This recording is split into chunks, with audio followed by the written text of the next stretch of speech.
Hey DC collectors, welcome back to a brand new episode of the show. Today we're taking a look at the McFarlane Toys DC Multiverse Kalibak from the Dark Side War. Now this might be the biggest mega figure yet. This thing is absolutely huge and he weighs a ton. I mean a ton. Just in that box, man, that thing is heavy. Now we're going to compare him to his daddy and to the biggest or tallest mega fig that I think has been released so far in Swamp Thing in just a few when we get into the review. But before we do that, let's start by taking a look at the box. First up, you have a nice window look at the figure himself. Back of the box features some great artwork from Dark Side War. Right side, left side, top, and bottom. And that will do it for a look at the package. So with a look at the packaging out of the way, let's break this guy open because I have been waiting for McFarlane to release a Kalibak figure for probably around 3 years now. I usually don't do this, but just for, grins and giggles here, I'm going to show you because these figures aren't usually like this, but this guy is so big that he's attached to the back cardboard with these ties, and it's taped down as well just to hold this guy in place because he is so big. So taking a look at the figure, just look at the paint job on that face. I usually complain about the McFarlane Toys paint jobs, but man, this thing is simply outstanding. Look at the nose ring. That nose ring is perfect. The teeth with that dark gray, really cool. The yellow eyes are just fantastic, especially the way they have them encased in that dark brown around the eye.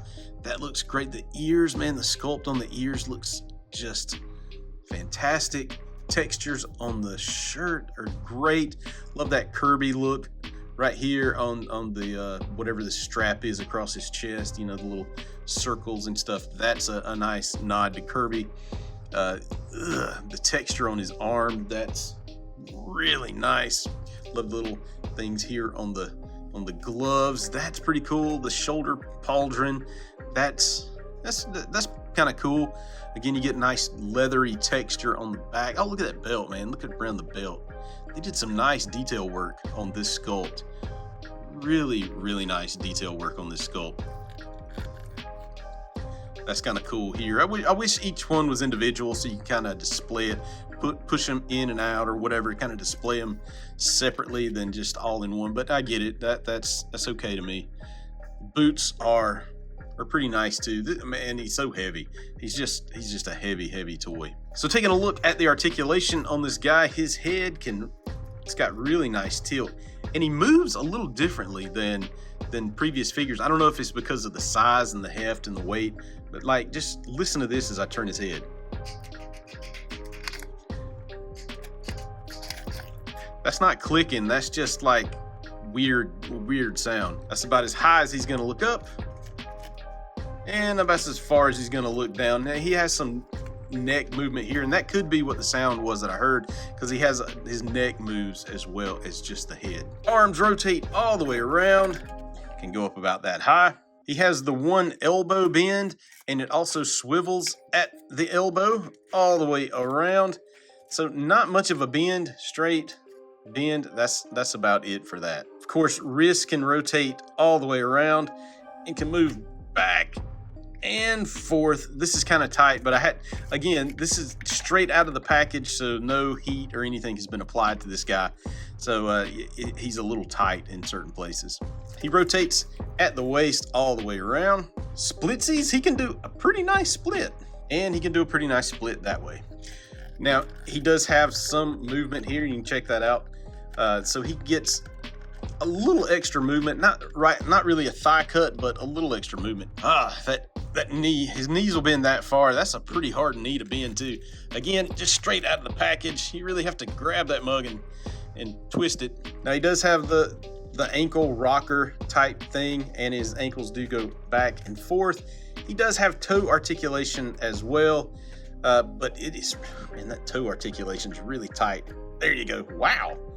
Okay, so that's the best toe articulation I think I've seen on a McFarlane figure yet. Wow, look at that. That's awesome. So the one bad thing about this thing, I those hands are super tight. Usually with these hands, you can kind of bend them out to like get the weapon in his hand. That ain't moving. That hand is ridiculous. You could see how it's not going to go in. I have shoved and I have shoved, but that's not going in. I'm going to have to heat that up so I can make it a little pliable to bend that out to let him hold this. But you know what? I'm good with it for right now. He doesn't have to hold it for the rest of this review.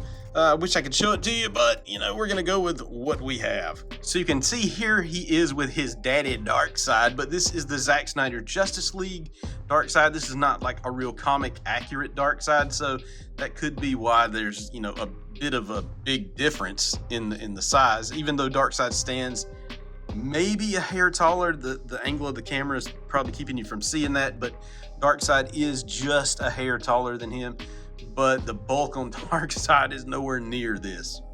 And then of course we bring in Swamp Thing, who is like the tallest by far Mega-Fig out there, and you can see, yeah, he dwarfs Kalibak big time, but you know, still not as massive, not as wide as Kalibak is by any stretch of the imagination. And there you have it, folks. Apocalypse #1 son, Kalibak. This figure is absolutely fantastic. If you don't have him, I just recommend that you go out, buy him right now. He's $39.99. He just shipped from Target, so keep a lookout for him in stores. He should be there soon. This figure is massive. I recommend, he's a must need in your DC Multiverse collection. I can't recommend this figure enough. You have to have this figure. He is definitely top 10 for 2023 from McFarlane Toys and their DC Multiverse line. All right, folks, if you like what I'm doing, please like and subscribe this video, share it. That's the best way you can help me grow. You can also find me on Instagram at DC_collectors and Facebook and Twitter at DC Collectors. Let me know if you have this Kalibak yet in your collection. What do you think about him based on this review? Will you add him to your collection, or are you gonna wait for the inevitable Superpowers colored variant or gold label or whatever they want to call it for this figure? And I'm not saying that there is one, but kind of got to know that that's coming, especially with Mr. Freeze that just released. All right, folks, that's it for this review. Thanks for watching. God bless.